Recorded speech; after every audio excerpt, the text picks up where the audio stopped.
Today I'm going to be doing shocks and struts and sway bar end links all the way around on this 2010 Honda Pilot. The customer has a lot of weird movement going over bumps, and I've seen similar things in the past where it doesn't just endlessly bounce like you might expect and like can happen. What's going on is when you just hit the right combination of bumps that kind of twist it, that's when it really kind of feels like it's going out of control. So that's a little bit trickier to diagnose, but I've run into it enough that I know that's what's going on. So we're gonna get everything pulled out of here and I'll show you what the shocks and the struts look like, at least the shocks in the back. That's what's really bad in this thing. And on these Pilots, I see the back go out way before the front. This one's old enough, has enough miles on it, we're just doing everything all the way around. But the back, it almost is a 2-to-1. You almost do the shocks in the back twice for every once you need to do the struts in the front. So that's what we're gonna get into, and I'm gonna show you how to do it. I've got complete strut assemblies. That's what I recommend. It's not a whole lot more money to get the complete assembly, and then you've got a new mount, a new spring, and it's very DIY friendly. You don't need a strut compressor. I even have that, but I still usually recommend that people just have me put the whole assembly in. So that's what we're gonna do. When I'm done with this, it is going to need to go into a shop to get an alignment done. But this is a pretty DIY friendly project, so I'm going to show you how to do it. So in the back here, we've got two 14mm fasteners here. We got a bolt and a nut. And then in the bottom of the shock, we've got a 17mm bolt that goes all the way through. And then in the front here, we've got a threaded insert as part of the control arm. So no tools needed on this side. We just put a 17mm on the back and zip that one out. So that's all there is to pull the shock out in the back. What we're definitely going to be struggling with more is the sway bar end link. One of these back ones has some slop in it and is clunking, so we're replacing the pair of them. So once we get the shock out, then we're going to have a little bit better access to get to the fastener on the back side of this, and then there's the one on the bottom. So first we're going to get this shock out.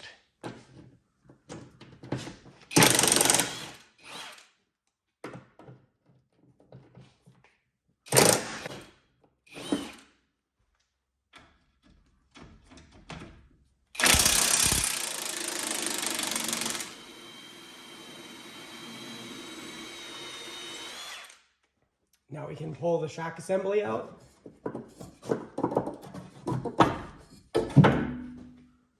So this is where things are going to get a little more complicated. So we've got our sway bar end link mount on the top here, which is a 14mm nut. The problem is the shaft will want to spin. So there's a couple different options here. We're going to lube it up first here. And then we're going to go down to the bottom and we're going to do the same thing on the bottom. This bottom one is even worse because it's kind of recessed in here, but it's the same deal. There's a hex feature on the inside here. So we're gonna try and use that. We're gonna put some lube on it and we're gonna see if we can't work this one out. So we'll hit it with some lube. And then we're actually gonna take 14mm. We're gonna put a socket on it and just hit it for a second to break it loose. So we're not trying to do the initial break loose by hand. Now that we've got it broken free, we're going to put a little stubby wrench in here. That's the only thing that's going to fit in here since it's recessed. So we've got that in there. Then we're going to put our 5mm Allen socket in here. We're going to make sure that it's seated in there all the way. And then we can put a ratchet on this. Now it might seem counterintuitive, but we're going to put the ratchet in what would normally be the tighten direction because we're going to screw that stud through the nut. With any luck, and this is going better than ever. These never want to come out, and this one is actually turning. Okay, I've now stripped out that hex feature, so now we're on to plan B. So plan B is that we're going to reach a vice grip up in here, and we're going to clamp down on the back side of that stud, and then we can put an impact on it and just zip the nut right off of it. Okay, we've got the vice grip on there.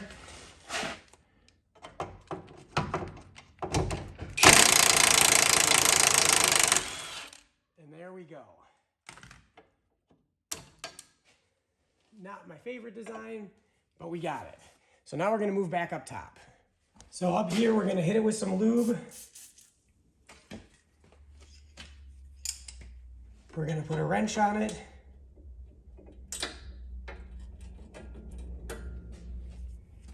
We're going to put the socket in there.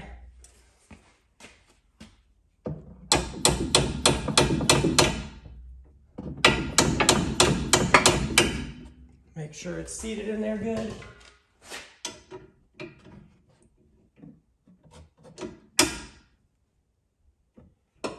Okay, we've got a ratchet on here. We've got a wrench on here. All right, now we're gonna try and break this one free. Okay, we've broken it free.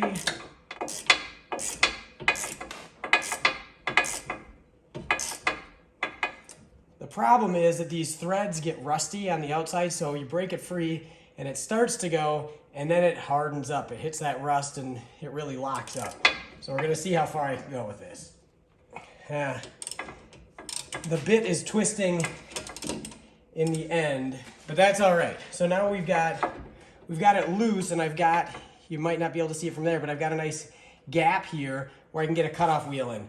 This is my favorite trick for extracting these things when they don't come off, and you don't actually have to even loosen them up at all, but I like it when it's loosened up a little bit. It gives us really good access, and we can do a really nice clean cut on this. So I can sneak my cutoff wheel in here, and we're just gonna cut this stud right off.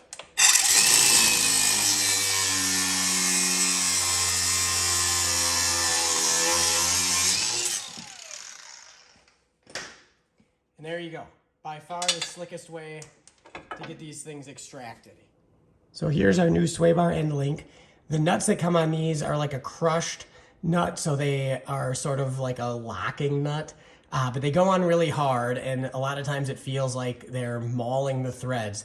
So I'm going to put a little bit of lube. This is just like high temp brake parts lube. You can use whatever your favorite lube is. This stuff I've been happy with. So we're just gonna slobber a little bit of that on both ends here, and then we can get it installed. And these are the same as what we took out. They've got a 5mm hex feet. The top one, it's actually an 18mm wrench that will fit right on here. It's kind of a square feature. So we'll be able to put a wrench on the back side, and that makes life much better. But on the bottom side here, it's just the same old hex feature. So we're gonna load it in there, put the nut on there, and tighten it down.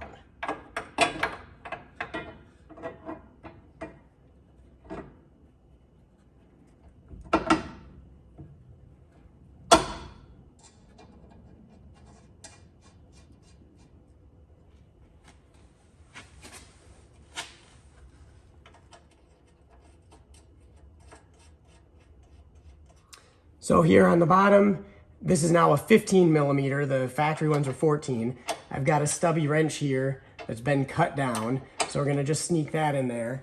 And then we can put a wrench in here, or a ratchet that we're gonna put in reverse.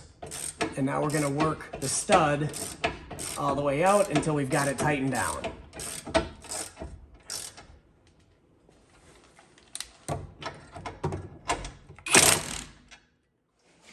All right, back up at the top here, we're gonna put a wrench, an 18mm wrench on the back side, and then we're gonna put a 15mm wrench right on that nut.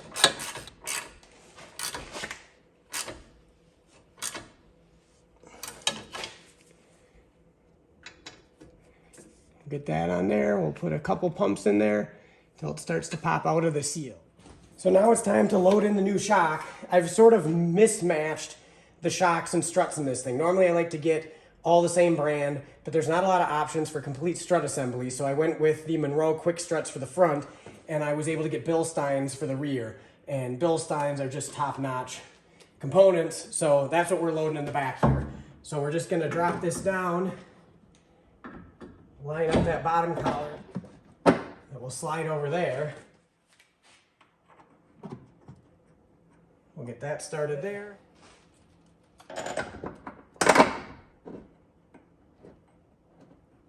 We'll grab our 14mm.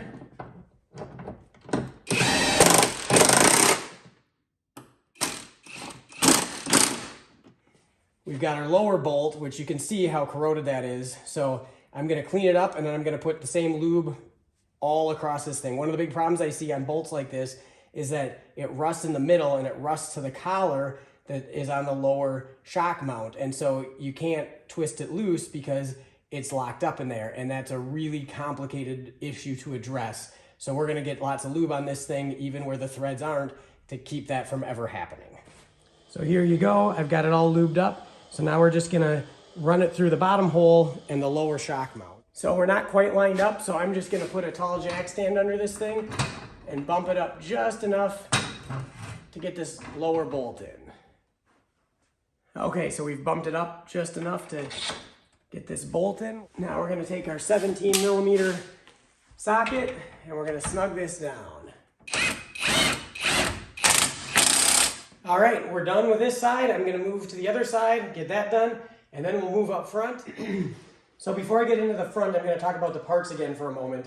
So I talked about the shocks and the struts that I went with. I didn't talk about the end links. I went with Moog, and there's a couple different lines of Moog. There's the cheaper Moog, and there's the better problem solver Moog.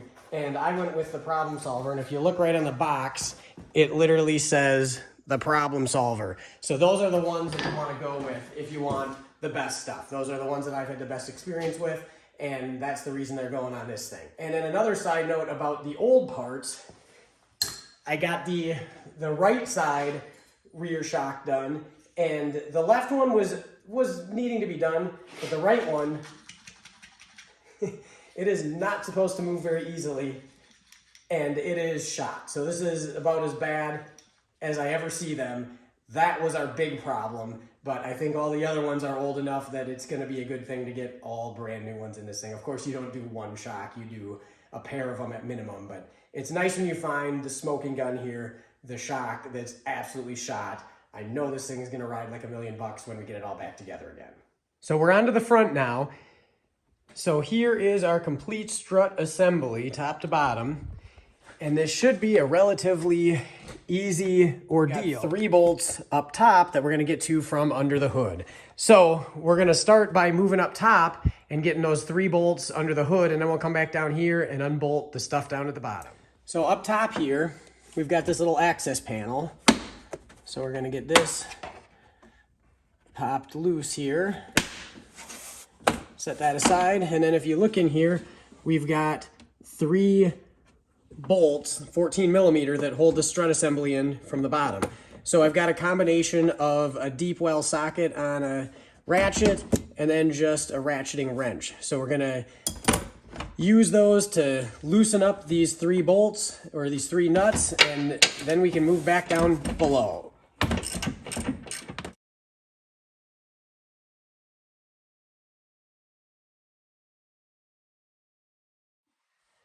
Next, we're gonna get the sway bar end link disconnected from the sway bar, and I'm just gonna take a vice grip and we're gonna clamp this down.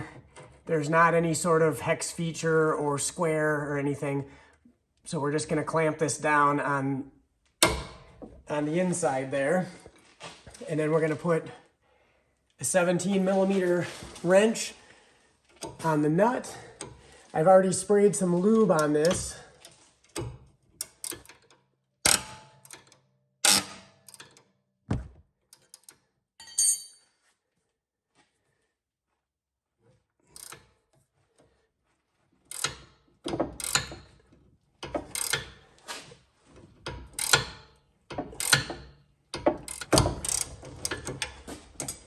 Well, I've hit the point where my vice grip isn't holding, it's just spinning, or I should say this is spinning inside the vice grip. So we're gonna grab the cutoff wheel and we're gonna use that rope. You can see it's nice and loose there. I just can't get it all the way off. The rust on the end of that stud is just seizing it up there. So we're just gonna cut this thing off.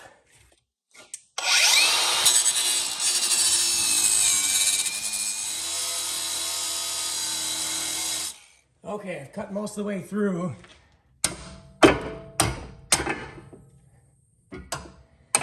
So we've got a little bit more trimming to do to actually get that.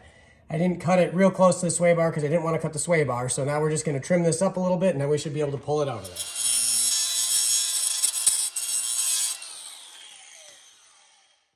there. was a bit more of a fight than I was hoping for, but that is not an uncommon scenario with these sway bar end links, so don't be afraid to go at it with a cutting wheel if you're not able to get it any other way. Okay, next we're gonna get this 10mm bolt that holds the wheel speed sensor wire on here. Next, we're gonna grab this 12mm bolt holding the brake line, the brake hose there.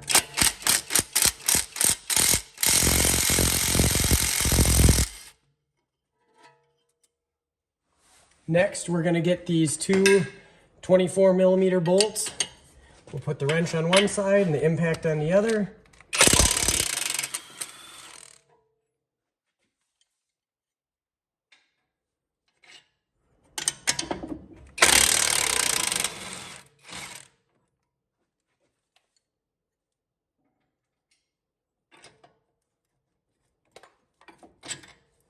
Now we're free to pull the whole thing out. We've got the sway bar end link loose. We've got the two big 24mm bolts out. We got the brake hose. We got the wheel speed sensor wire out. And we got the 3 bolts or 3 nuts up top. So now we can just kind of wiggle the knuckle around and pop it off the knuckle. And what I like to do is drop it down behind the brake hose and in front of the CV shaft. And then we can tip it out and pull it straight out of there. So now we're going to load the new one in. It's going to be a little easier because it doesn't have a sway bar end link hanging on it. But we're going to do the same process. We're going to put the bottom in, sneak it right in front of the CV shaft, behind the brake hose. Then we'll tip it.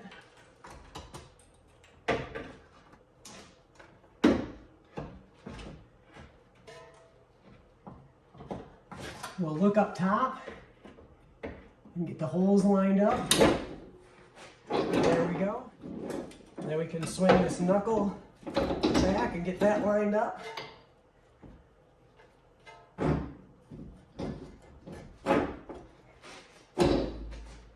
We've got it loosely in place. I'm going to grab the 24mm bolts.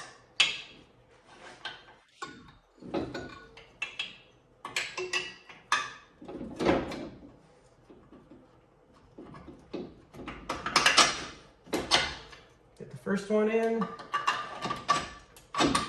Get the second one in. We'll start the nuts on them.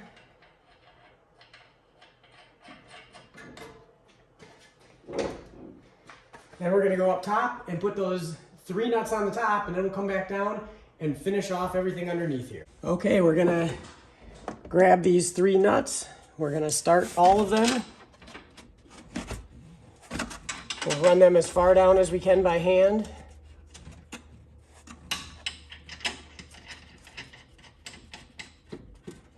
And then we're going to go to the easiest one to tighten, which is this front one. And we're going to tighten this all the way down. And then we'll be able to reach in there and tighten the back 2 down by hand quite a bit further once we kind of pull the whole assembly up with this first one. Okay, we'll set that aside for a moment. Now we can spin these other 2 down quite a bit further. Then we'll finish off the second one. And then we'll put our wrench in here to finish off the third one.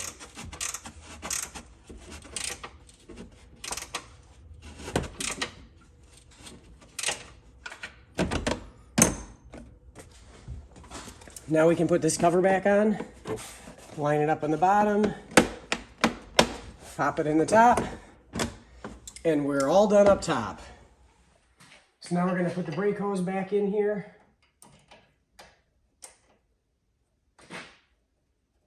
Start that by hand.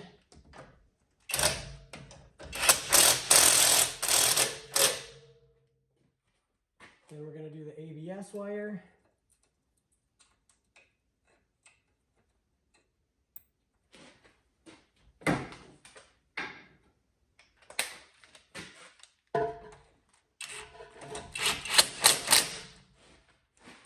Then we're going to get these 24mm bolts.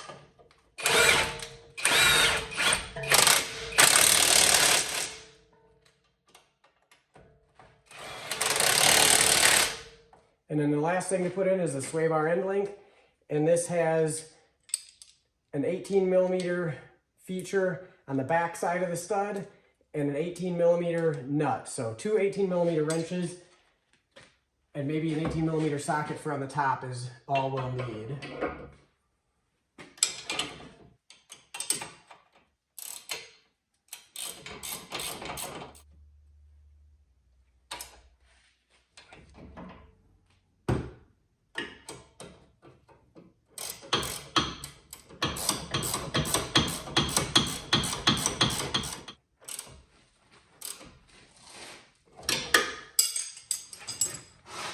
Now we're gonna get in here on the zerk fitting and we're gonna give it about 2 pumps. It's about all it's gonna be able to take. And then we got one more down on the bottom of the end link to also grease. All right, now we've got this side all wrapped up. So I'm gonna move on over to the other side, do the exact same thing over there, and then I can put the front wheels back on this thing, drop this thing down and take it out for a test drive.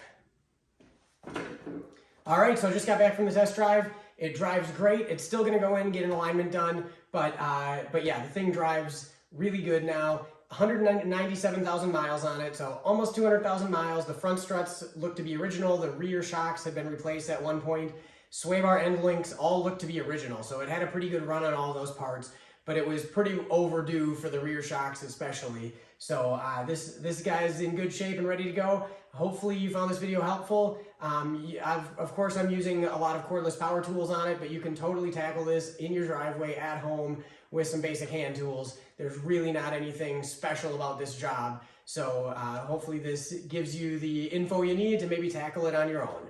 Thank you for watching.